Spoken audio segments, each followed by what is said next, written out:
A seguir conversando sobre este tema que veíamos hace algunos instantes, esta crisis en Ecuador que se ha ido agudizando con el paso de las horas, con los violentos enfrentamientos que se han registrado también ahí en las inmediaciones de la Asamblea Nacional de ese país, y el presidente Lenín Moreno, quien trasladó la sede del gobierno desde Quito a Guayaquil. Vamos a conversar sobre este tema junto a José Luis Parra, del Centro de Estudios Internacionales de la Universidad Católica. José Luis, muchas gracias por estar aquí esta tarde.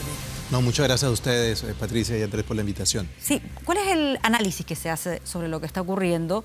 Esto partió a raíz de que se le quitaron los subsidios al combustible, subieron mucho los precios, hay un contexto de acuerdo con el Fondo Monetario Internacional, y luego esta imagen que llama la atención, que es la del presidente, señalando que se va a cambiar el sector donde ellos se están funcionando desde Quito hacia Guayaquil.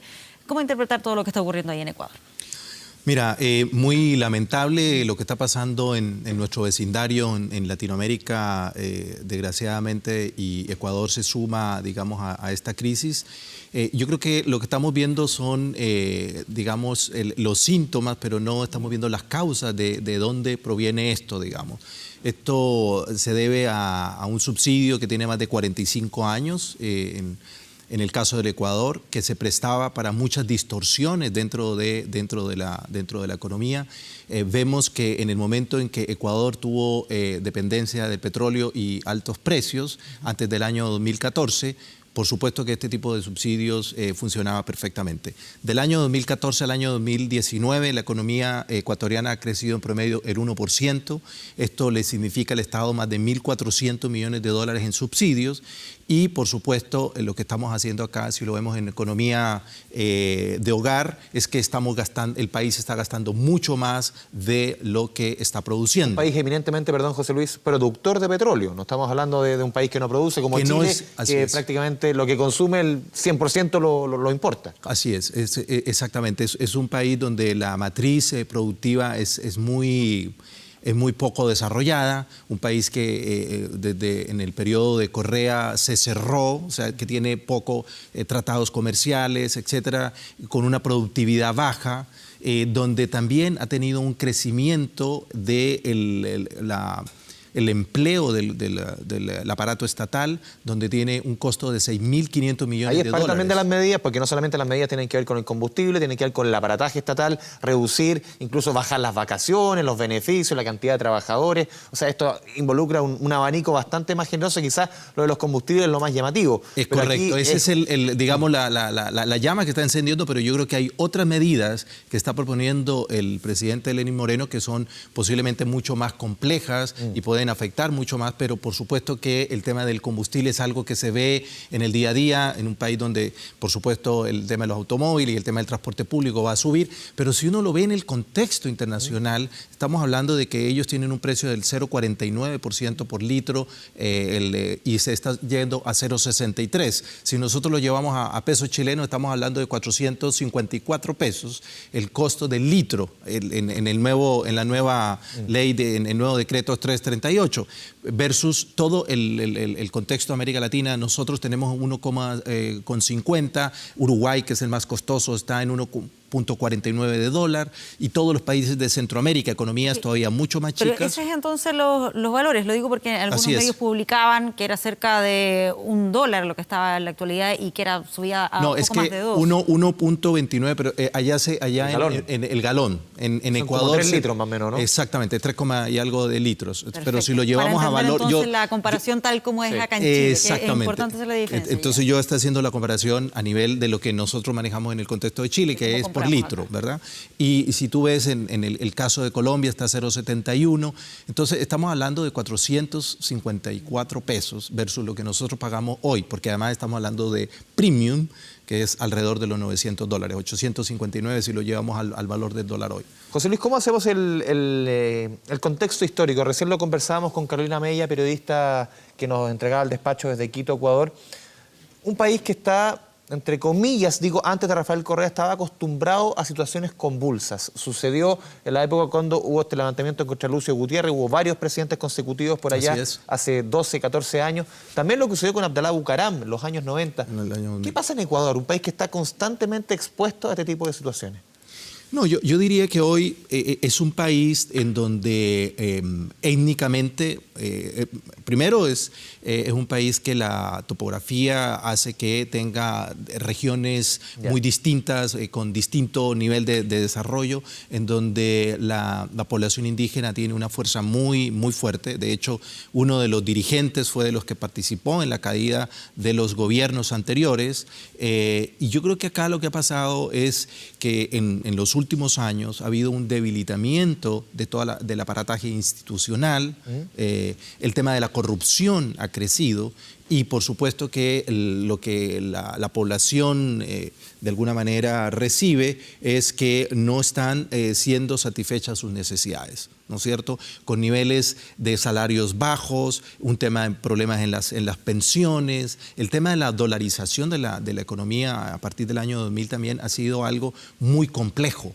Porque no pueden ellos tomar... Choqueante para la economía ecuatoriana. Absolutamente, porque estamos hablando de que están dependiendo de una moneda que no es propia, donde no pueden tomar medidas a través de un banco central. La economía dejó de circular la moneda ecuatoriana y pasaron a pagar todo en dólares norteamericanos, tal cual. Así es, ellos utilizan el dólar como moneda. Entonces, por supuesto que es un tema muy complejo. No sé, en todos estos años no se han hecho las reformas estructurales que requieren tanto fiscal, laboral, pensional, en salud, etcétera, etcétera. Entonces, lo que hay es un rezago muy fuerte y lo que se enfrenta este gobierno es que ya definitivamente no puede seguir gastando más de lo que está produciendo, accede a un crédito del Fondo Monetario Internacional y eso hace que tenga que tomar medidas para que el Fondo Monetario Internacional le pueda prestar esos recursos. A eso te referías al inicio de la entrevista cuando decías que acá estamos frente a los síntomas, pero la enfermedad es algo mucho más profundo. Mucho más profundo. Tiene que ver con el profundo. modelo económico, con las medidas que se están tomando, ¿con qué? Tiene que ver con el modelo económico, tiene que ver con un rezago, insisto, en todo el tema de las reformas en el país, con un modelo de desarrollo, no importa el modelo que tú tomes, si tú quieres hacer una economía cerrada, pero tiene que ver con cómo tú vas a pagar la cuenta, cómo tú vas a desarrollar el país, porque si va a ser vía subsidios, vía, como ya vemos los modelos que ha pasado en Venezuela y en otros países. Hay que pagarlo. El almuerzo hay que pagarlo en algún minuto. Entonces, insisto, cuando tú dependes, en este caso como el petróleo, que tú lo comentabas al inicio, Andrés, y en los precios del petróleo o los commodities están altos, tú te puedes dar el lujo de regalar y de botar la plata.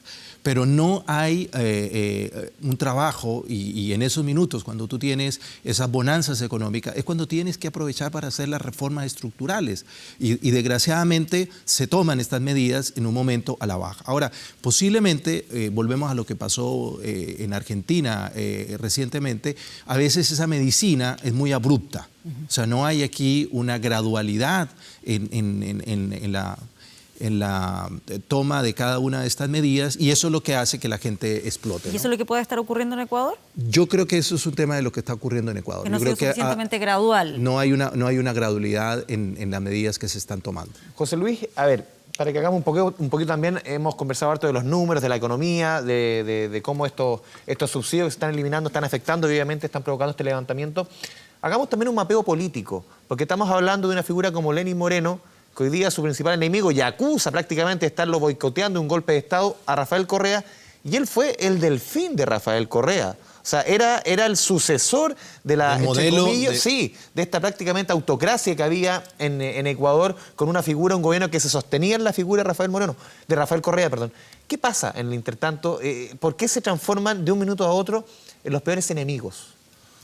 Mira, es muy difícil, es muy complejo responder a tu pregunta, pero definitivamente lo que uno percibe, yo he podido estar en dos oportunidades con el presidente Lenín Moreno y veo en él una persona que quiere hacer las medidas correctas, que quiere tomar medidas de largo plazo y definitivamente eso implica tomarse una medicina que a veces todos para sanarnos no queremos hacerlo, o sea, queremos que las cosas se solucionen por arte de magia y no funcionan de esa manera. Entonces, La verdad que el proceso en el cual es bien curioso, digamos, ocurrió, digamos, esa separación en donde él se dio cuenta que siendo una persona que había trabajado con el presidente Correa, que había sido su delfín. ¿Pero se dio cuenta o siempre fue así? Porque uno dice, no, a ser Bueno, tan inocente de un minuto a otro, ¿alguien me iluminó? No tengo Bueno. los elementos para contestar a tu pregunta, pero sí es realmente llamativo cómo él da un vuelco, digamos, en el modelo que cree que tiene que tomar el Ecuador. José Luis Parra, del Centro de Estudios Internacionales de la Universidad Católica, muchas gracias por esta conversación con las 24 horas. No, muchas gracias a ustedes por la invitación. Gracias.